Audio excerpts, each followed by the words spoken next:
भाजपला कधीच मत देऊ शकत ना, नाही देणार ना।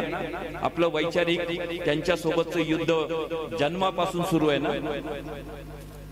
रिक्षावाले उमेदवार उभे माहिती आहे ना, ते भाजपचे बंडखोर उमेदवार आहेत, ते भाजपचे बंडखोर उमेदवार आहेत। आपण भाजपला कधीच मत देऊ शकत ना, नाही देणार ना। आपलं वैचारिक त्यांच्या सोबतचं युद्ध जन्मापासून सुरू आहे ना। आणि म्हणून ते जे रिक्षावाले आहेत ना, म्हणजे तुम्हाला माहित नसेल तर सांगतो, काल गुजरातचे काही भाजपचे नेते त्यांच्या बंगल्यावर मुक्कामाला होते, त्यांच्यासाठी रसद घेऊन आले होते।